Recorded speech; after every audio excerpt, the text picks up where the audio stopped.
Why is the government trying to dissuade you and I from Bitcoin?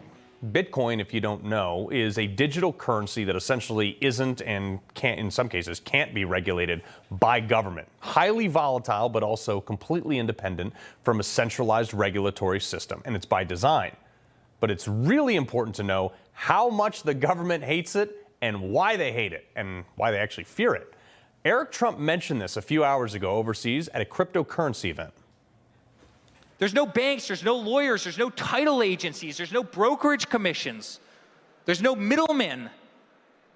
You don't need any of this to operate, to buy, sell. You don't need it to build. It has the ability to disrupt traditional banking systems, in the biggest way. Bitcoin is actually proving to be the greatest complement to the hard assets our family loves so much. They hate it because they ain't it. The government hates anything it can't control. Super evident by the number of people they have thrown in jail who are moving the needle towards Bitcoin. The government even goes so far as to dissuade us from investing in it, telling us how bad it is. The only point I'm trying to make is, should the same rules against money laundering apply to crypto in the way that they apply to banks, to stockbrokers, to credit card companies, to Western Union? She even went so far as to say in that clip that it's the currency of terrorists and elected officials who, by the way, she knows nothing about this stuff. Well, it's not backed by anything. Well, neither is the dollar. What Bitcoin is backed by is the ability to not be messed with by the government. It's a capped commodity, meaning it cannot be readily generated out of thin air like the dollar is. It exists in a global jurisdiction, too. There is massive value in that. And the more the government pushes, the more valued it becomes for people who don't trust the government, which is also a lot more these days. But to understand crypto and why it's so powerful, you have to understand the greatest scam perpetrated by our government probably ever. How they take you to the cleaners. They control your money and they keep you reliant on a system so complicated with the intent of you never understanding that you are plugged into the financial matrix. And this is where crypto breaks all that system. We've talked about this before. Since the Fed creation in 1913 that allowed the government to control interest rates rather than the free market and leaving the gold standard in 1933, the government, since then, they can't reach into your bank account and actually take your money. Well, actually, the IRS can reach in, which is crazy. But outside of that, they can't confiscate your money outright without like a warrant. But they found a workaround. They control the value of your money. And through manipulating that value, they can, let's say, incentivize you to save it, spend it, borrow more or less of it or whatever. There are two levers, though, only two levers that the G-Man can pull to do this. They have monetary policy and fiscal policy. Each one only goes up or down. Monetary policy from the Fed, which is Jerome Powell right now, can raise or lower interest rates, which controls how much you can earn or borrow and at what cost. If inflation is at 4%, interest rates are at 10%, investing your money into, say, government bonds makes you outperform inflation, incentivizing you to invest in bonds. But let's say the Fed lowers interest rates to 2%. Same 4% inflation rate right now. It forces you out of the bond market because if you kept your money invested in bonds, you would not be keeping up with inflation. But here's the scam. When you pull your money out of the bond market, the government gets to tax you on it because now your earnings are a realized gain. Hold up, it gets worse. Because interest rates are so low in this scenario, people are incentivized to buy the bigger house, the newer cars, or take out other loans. The only loans whose interest rates actually really don't ever go up and down from the Fed are actually student loans, which is exclusively controlled by the government, ironically enough. The other mechanism they use to control our money is fiscal policy. This is inflation. Inflation is caused by government spending, nothing else. The government won't concede that, but that is a fact. If you print trillions more dollars, there are more dollars in circulation. Therefore, the value of that dollar goes down. This is simple supply and demand, folks. I didn't even go to college and I understand this. Print more money, as they have during COVID, and pow, groceries are 40% more expensive, but they're not. Your dollar is just worth 40% less.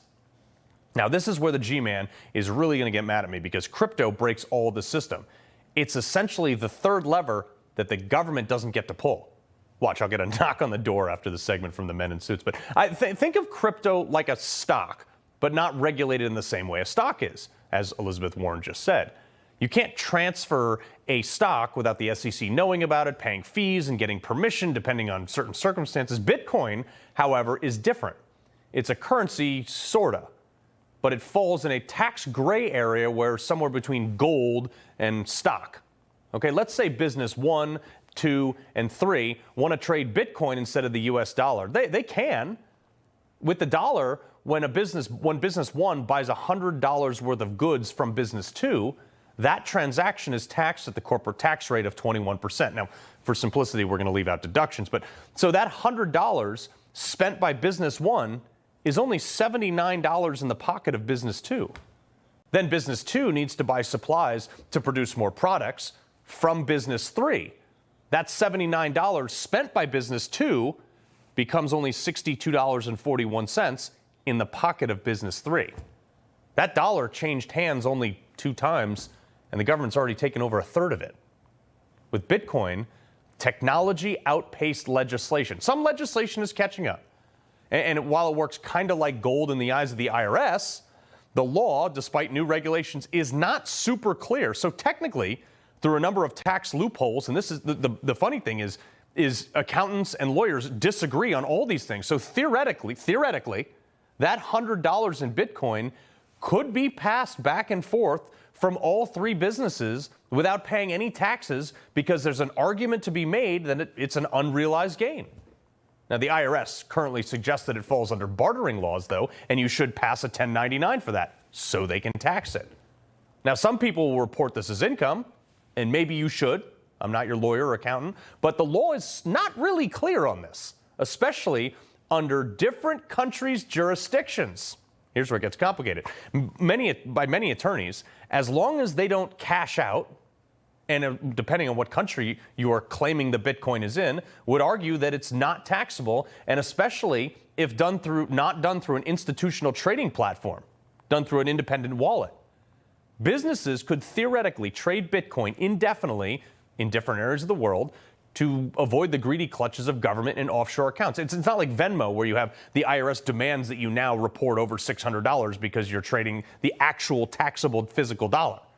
Also, one Bitcoin is one Bitcoin in America, in China, or anywhere else. And because it's held in what's called blockchain technology, it exists everywhere and nowhere, and therefore can be used, traded, or even withdrawn in a whole lot of different matters, in a whole lot of different countries, with a whole lot of different jurisdictions. So, look, I'm not advocating you do this, and I'm certainly oversimplifying this, but if I pay you $10,000 in an offshore account in Bitcoin to the Virgin Islands, Bermuda, or another tax hole loophole territory, according to the U.S. Customs and Border, I don't need to report anything over $10,000. I can bring that back to the United States, I can withdraw it down there, bring it back to the United States, and technically, I don't have to pay taxes on it. Essentially, it's like high-tech money laundering if used by the wrong hands.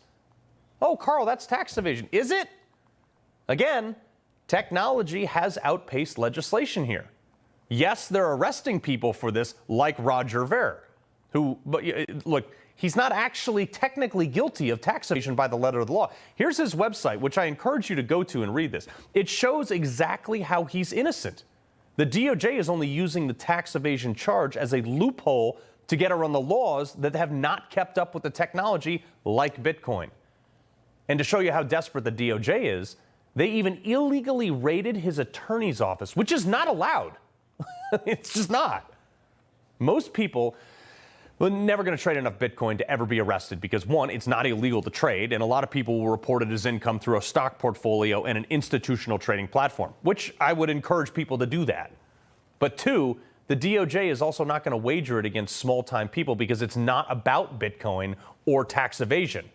It's about those who are influencing others, like Ver. The government's completely losing control over him.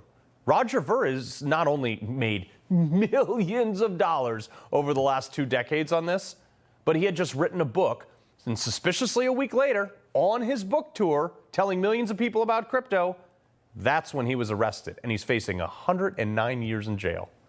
It's pretty suspicious, considering it's the same charge Hunter Biden just got pardoned for. Now, Roger Ver's not actually guilty by the letter of the law. But lastly, with Bitcoin, you can't be debanked. like certain people have been. It's another loss of control for the government. Look, I hope this is clear. If there is one takeaway, I like things the government's afraid of. They tell me not to eat eggs, I eat a dozen a day. Don't eat steak, yeah, I think I'll have more of that. Don't buy guns, don't collect rainwater, don't grow your own food, don't do your own research. I'm here for it. He loves the Constitution. He fights for what's right. He hates the bad guys. He's a freedom warrior. He's your freedom warrior. Watch Carl Higbie every weekday on Newsmax.